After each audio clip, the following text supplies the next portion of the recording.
Baik, assalamualaikum warahmatullahi wabarakatuh. Waalaikumsalam warahmatullahi wabarakatuh. Alhamdulillahirabbil alamin wa bihi nasta'inu ala umuri din.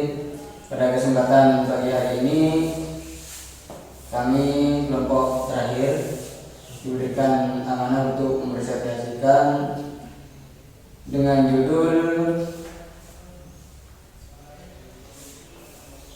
Jaringan Syaraf Tiruan. Sebelum itu kami akan memperkenalkan peserta dari kelompok terakhir ini. Saya Muhammad Sulhan sebagai moderator sekaligus pemateri pertama. Kemudian di samping saya ini Muhammad Khairuddin Anwari yang akan membahas cara kerja jaringan syaraf tiruan.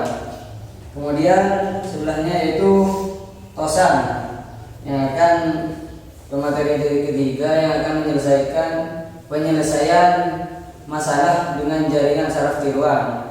Kemudian Zaki Mawardi sebagai pemateri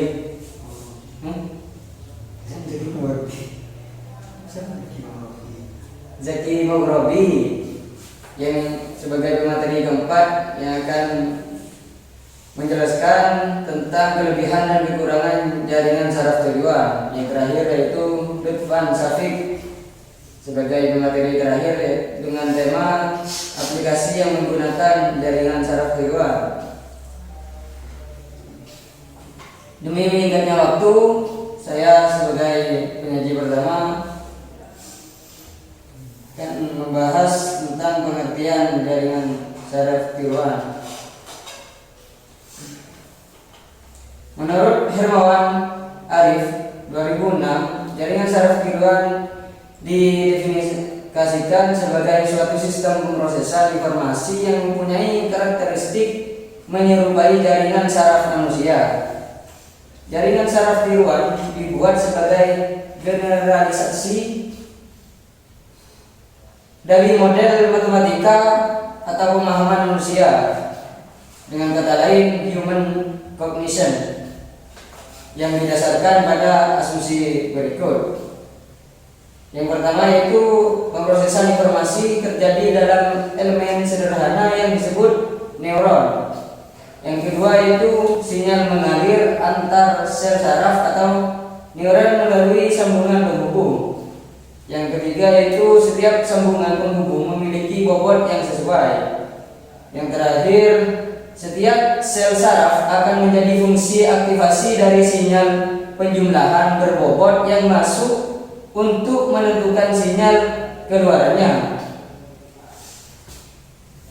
Jadi, jaringan syaraf tiruan adalah kategori ilmu soft computing. Jaringan syaraf tiruan sebenarnya mengadopsi kemampuan otak manusia yang mampu memberikan rangsangan, memproses, dan memberikan keluaran.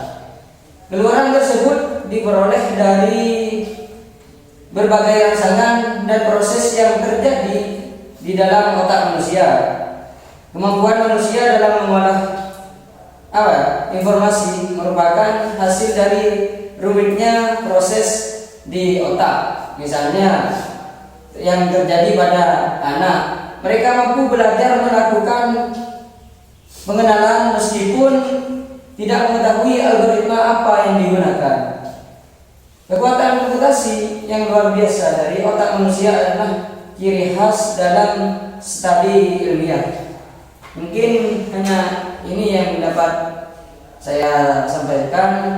Saya lanjut pada pemateri yang kedua yaitu Saudara Khairuddin Anwari, saya persilahkan.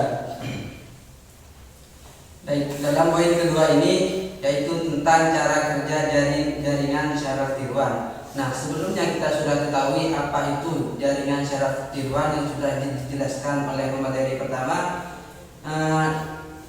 Dan sekarang ini beralih kepada poin yang kedua yaitu cara kerja jaringan syaraf tiruan. Nah, dalam jaringan syaraf tiruan di sini pertama kali dilakukan oleh jaringan syaraf tiruan di sini yaitu jaringan syaraf tiruan menerima sinyal masukan dari sumber luar berupa pola atau gambar yang direpresentasikan dalam vektor. Input ini kemudian secara matematis ditetapkan dalam notasi X dalam kurung N untuk setiap N jumlah input. Nah, dalam sebuah kasus atau sebuah problem lah, maka jaringan syaraf tiruan di sini memasukkan input yang ada ke dalam notasi X, yang mana notasi X dalam kurung N, dan N di sini adalah jumlah input yang ada di suatu masalah. Nah, setelah itu setiap input yang dimasukkan, yang tadi dimasukkan sebelumnya, maka input itu dikalikan dengan bobot yang sesuai. Nah, bobot di sini adalah detail yang digunakan oleh jaringan syaraf tiruan untuk memecahkan masalah tertentu. Nah, begitu. Secara umum di sini bobot ini biasanya mewakili kekuatan interkoneksi antar neuron. Nah, neuron di sini adalah karena jaringan syaraf tiruan di sini diimplementasikan berdasarkan jaringan syaraf otak manusia. Jadi jika neuron di sini adalah sel-sel yang ada dalam sel-sel saraf yang ada dalam otak manusia. Itu. Nah, interkoneksi antar neuron di dalam jaringan syaraf tiruan. Nah, semua input yang berbobot di sini diringkas di dalam unit komputasi. Itu. Selanjutnya, jika jumlah bobot yang jumlah bobot yang tadi itu sama dengan 0, maka bias yang ditambahkan untuk membuat output tidak 0 atau sesuatu yang lain untuk meningkatkan respons sistem. Bisa memiliki input yang sama atau bobot yang sama dengan 1. Itu. Dan jadi total input dari input berbobot di sini dapat berada dalam kisaran 0 hingga bilangan tak terhingga yang positif. Nah, di sini untuk menjaga respons dalam batas nilai yang diinginkan, nilai maksimum tertentu di benchmark dan total input berbobot dilewatkan melalui fungsi aktivasi. Jadi dapat kita simpulkan di sini bahwa cara kerja jaringan syaraf tiruan di sini ini memiliki peran sama seperti jaringan syaraf pada manusia, gitu. Karena jaringan syaraf tiruan di sini mengambil gambaran dari syaraf manusia, gitu. Baik, mungkin hanya itu dari saya persilakan kembali kepada moderator. Baik, terima kasih. Lanjut pada materi yang ketiga, yaitu pematasan dengan tema dengan judul penyelesaian masalah dengan jaringan syaraf tiruan. Saya persilakan. Baik, terima kasih moderator. Di sini saya akan menjelaskan tentang penyelesaian masalah dengan jaringan syaraf tiruan. Jadi jaringan syaraf tiruan ini dapat digunakan untuk menyelesaikan berbagai masalah di berbagai bidang. Berikut adalah beberapa contoh penggunaan jaringan syaraf tiruan dalam menyelesaikan masalah. 1. Prediksi dan analisis. Jaringan syaraf tiruan ini dapat digunakan untuk melakukan prediksi berdasarkan data historis. Misalnya dalam bidang keuangan, jaringan syaraf tiruan dapat digunakan untuk meramalkan pergerakan harga saham atau nilai tukar mata uang. Kemudian dalam bidang kesehatan ini, jaringan syaraf tiruan dapat digunakan untuk mendiagnosis penyakit berdasarkan gejala dan riwayat pasien. Kemudian jaringan syaraf tiruan ini juga dapat digunakan untuk menganalisis data, seperti pengenalan pola atau klarifikasi dan segmentasi data. Kemudian yang kedua, pengenalan dan pemrosesan citra. Jaringan saraf tiruan dapat digunakan dalam pengenalan citra untuk mengenali objek, kemudian wajah atau karakteristik dalam gambar. Kemudian jaringan saraf tiruan juga dapat digunakan untuk memproses citra seperti penghilang noise, dengung, seperti dengung itu. Kemudian peningkatan resolusi atau segmentasi citra. Lanjut ketiga, ini pemrosesan bahasa alami. Jaringan saraf tiruan dapat digunakan dalam pemrosesan bahasa alami untuk menerjemahkan teks, pengenalan entitas dalam teks, atau membangun sistem chatbot yang dapat berinteraksi dengan pengguna dalam bahasa alami. Contohnya banyak aplikasi-aplikasi yang menerjemahkan bahasa-bahasa dari negara yang banyak aplikasi untuk menerjemahkan bahasa-bahasanya. Kemudian yang keempat, pengendalian dan optimasi.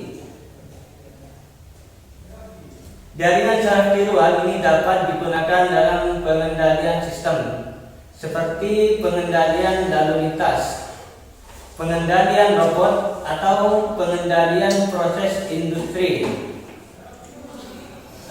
Jaringan saraf tiruan juga dapat digunakan dalam optimasi seperti optimasi jadwal, optimasi rute pengiriman, atau optimasi portofolio investasi. Lanjut ke 5, ini pengenalan suara. Jaringan saraf tiruan ini dapat digunakan dalam pengenalan suara untuk mengenali ucapan manusia, mengenali perintah suara, atau menerjemahkan suara menjadi teks. Kemudian yang keenam, deteksi anomali.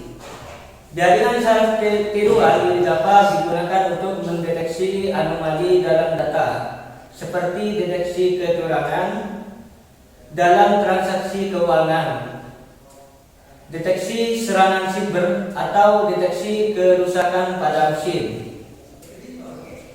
Kemudian penerapan jaringan saraf tiruan dalam penyelesaian masalah sangat luas dan terus berkembang seiring dengan kemajuan teknologi. Dengan kemampuannya dalam mempelajari pola-pola kompleks dan menangani masalah non-linear, jaringan saraf tiruan menjadi alat yang efektif dalam memahami dan memproses data untuk menghasilkan solusi yang akurat dan efisien. Terima kasih. Mungkin sampai di sini saya kembalikan kepada moderator. Baik, terima kasih. Lanjut pada pengetahuan yang keempat, yaitu Zaki Maghrabi dengan judul kelebihan dan kekurangan jaringan saraf tiruan. Saya persilakan. Baik, terima kasih. Saya lanjut dengan kelebihan dan kekurangan jaringan saraf tiruan. Berikut ini adalah contoh kelebihan dan kekurangan pada jaringan saraf tiruan. 1. Kemampuan proses secara paralel.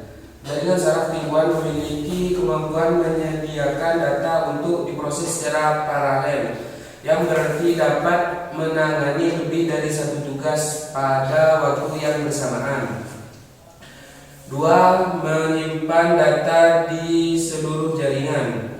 Jaringan saraf tiruan digunakan untuk menyimpan informasi pada jaringan sehingga meskipun tanpa adanya pasangan data, tidak berarti bahwa jaringan tersebut tidak menghasilkan keluaran atau output. 3. Dapat bekerja dengan pengetahuan yang kurang lengkap. Setelah pelatihan jaringan saraf tiruan, informasi dapat menghasilkan output bahkan ketika terdapat data yang tidak memadai. Penurunan kinerja algoritma sangat bergantung pada seberapa penting data yang hilang. 4. Memiliki distribusi memori. Jaringan saraf tiruan dipecah secara bertahap, yang berarti jaringan saraf tiruan tidak akan tiba-tiba berhenti bekerja. 5. Toleransi kesalahan. Jaringan saraf tiruan memiliki resistensi dan toleran terhadap kesalahan. Ini berarti bahwa hilangnya satu atau lebih sel tidak mempengaruhi kinerja jaringan saraf tiruan. Kemudian kekurangan jaringan saraf tiruan. 1. Perilaku jaringan yang tidak dikenali.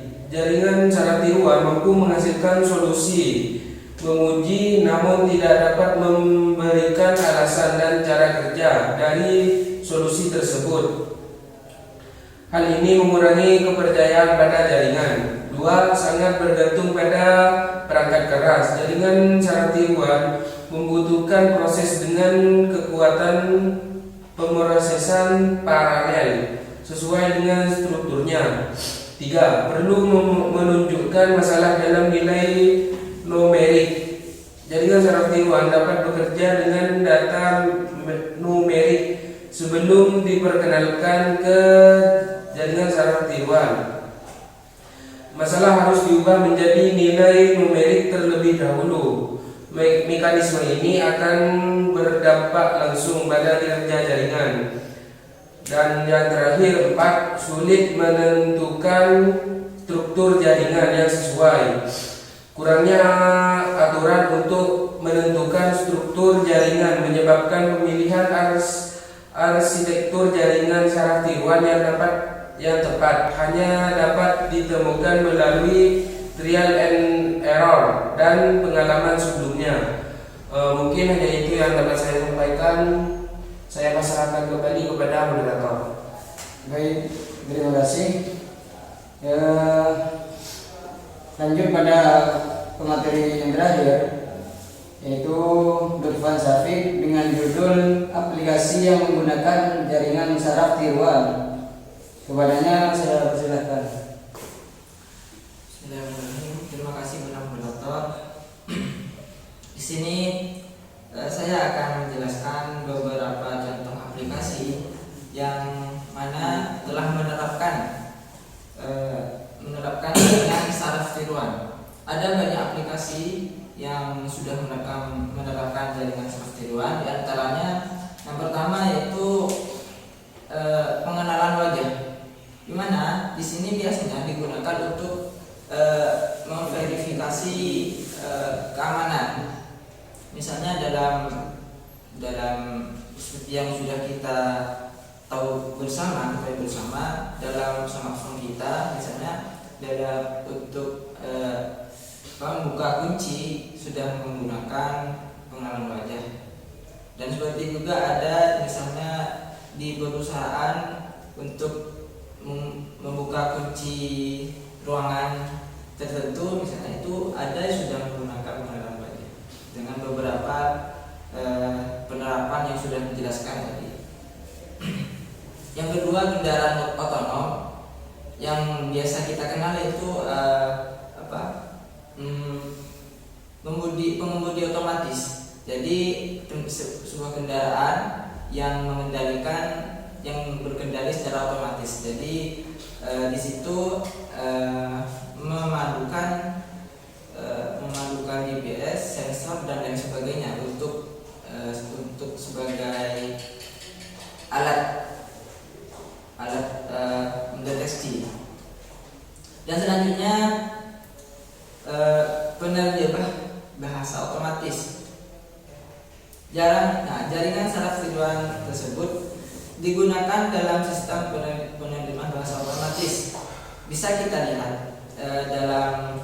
jika kita men-searching sesuatu di Google misalnya, di situ ada fitur untuk menerjemah otomatis. Jika misalnya teks yang kita tampilkan itu berbahasa Inggris, bisa kita langsung terjemahkan secara otomatis. Itu. Dan selanjutnya contoh selanjutnya pengenalan suara. Jadi jaringan saraf tiruan tersebut bisa mengubah bidang pemrosesan suara untuk memungkinkan aplikasi seperti asisten virtual dan pengenalan ucapan sehingga menjadi akurat. Dan selanjutnya yang terakhir ini analisis data. Jaringan saraf tiruan tersebut digunakan dalam analisis data yang kompleks. Ini biasanya digunakan oleh perusahaan besar untuk memprediksi pasar agar produk-produk yang dijual itu sesuai sasaran. Jadi bisa membantu dalam keputusan yang akan diambil oleh perusahaan.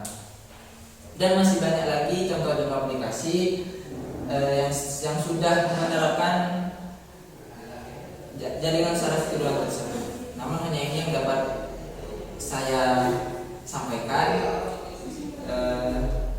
Kurang lebihnya mohon maaf. Kami kembalikan kepada moderator. Baik, terima kasih. Dari beberapa pembahasan tadi, saya akan sedikit menyimpulkan jaringan saraf tiruan atau yang dikenal JST adalah model matematika yang terinspirasi oleh sistem saraf biologis. JST ini bekerja dengan menghubungkan banyak unit pemrosesan sederhana yang disebut neuron, dan melalui proses pembelajaran ini JST atau jaringan saraf tiruan dapat mempelajari pola-pola kompleks dalam data. Jaringan saraf tiruan ini pengenalan pola dan fleksibilitas dalam berbagai bidang. Namun JST juga memiliki kekurangan dalam kompleksitas desain, rentan terhadap overfitting, keterbatasan data, dan interpretasi yang sulit. Nah, dari itu mungkin hanya ini yang dapat kami sampaikan dari kelompok terakhir. Kurang dan lebihnya kami mohon maaf. Akhiran dari kami, wassalamualaikum